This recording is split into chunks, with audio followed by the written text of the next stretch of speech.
Hi and welcome to Niagara News Headlines for Thursday, September the 27th, provided by Bullet News Niagara. I'm Manny Sylvester. Let's check in now with some of your top local headlines.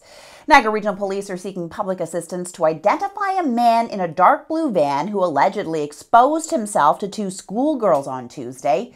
Investigators say the girls, both 12 years of age, were walking home from school around 3:40 p.m. when they were approached by a van in the area of Classic Avenue and Harrison Avenue in Welland. The male is described as white, 40 to 50 years of age, with a pot belly, partially bald, and no hair on the top of his head, with brown and gray hair on the sides. Parents are reminded to speak with their kids regarding suspicious persons and to immediately report incidents to their guardians. Anyone with more information can call Crime Stoppers. A Niagara Falls man has been charged in connection with the sexual assault of two young girls after communicating and setting up a meeting through a social media website. The three met up at a location in the city on Tuesday where the suspect allegedly brought alcohol and sexually assaulted the girls. 26-year-old Matthew Archer of Niagara Falls is charged.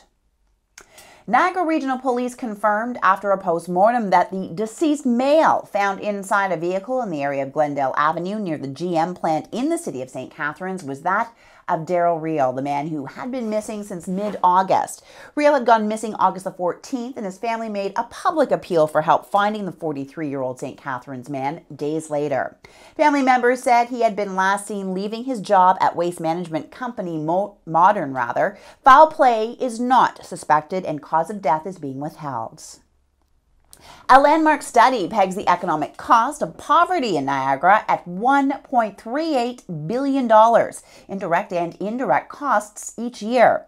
These include private costs, social costs to pay for services like healthcare, and direct funding or transfers for things like employment insurance. The study, conducted by Brock University's Niagara Community Observatory in collaboration with the Niagara Research and Planning Council and the Niagara Workforce Planning Board, was released yesterday during a conference held in Fort Erie.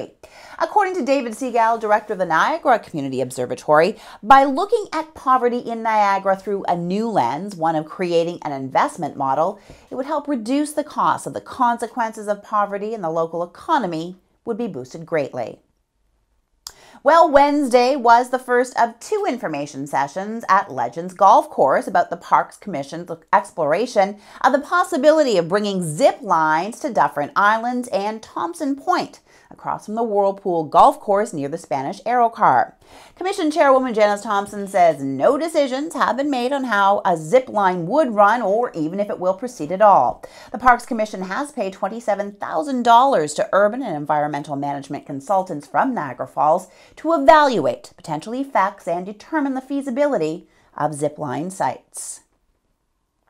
And keeping with the Parks Commission for a moment, the NPC and City of Niagara Falls have settled a 2-year spat over voluntary payments that the provincial agency makes to the municipality in lieu of property taxes.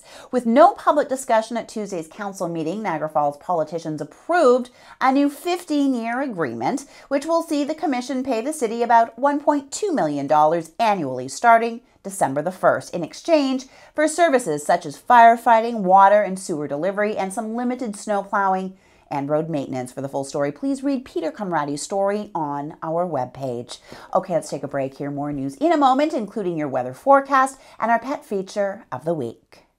Welcome back. Now let's check in on the weather, brought to you by Niagara Battery and Tire, the #1 choice for your tire, battery, and automotive needs in the Niagara Peninsula. Taking a look at tomorrow, we're going to have a mix of sun and clouds, a high of 19. Saturday, cloudy, a 30% chance of showers, a low of 10, a high of 18. Sunday, cloudy, a 40% chance of showers, a low of 10, a high of 18. Monday, a mix of sun and clouds, a low of 10, a high of 18 again. And Tuesday, a mix of sun and clouds, a low of 12, and again, a high of 18. And now to our Gimme Shelter pet feature of the week. Pedigree, the company, have launched the 5th annual campaign to show that shelter dogs are good dogs and to encourage people to help them by adopting, volunteering, and donating. Now, during the campaign, the makers of Pedigree will donate a portion of the proceeds of their food, up to $150,000 it was in 2012, from the sale of specially marked dry food for dogs to 30 Canadian partner animal shelters. Please go to their website for details. And now let's take a look at our pet video of the week. Hi, Dan Mazer here, hashtag the Kitten Whisperer. Just reminding you to join us at the Cat Adoption Center this Thursday from 11 to 3 to celebrate our 3rd year anniversary. In 3 years, we've adopted over 900 cats. We'd love to see you out there to celebrate our furry friends finding their forever homes. Thank you. To adopt an animal, you can also get more information by visiting the Niagara Falls Humane Society's webpage, and that is nfhs.ca.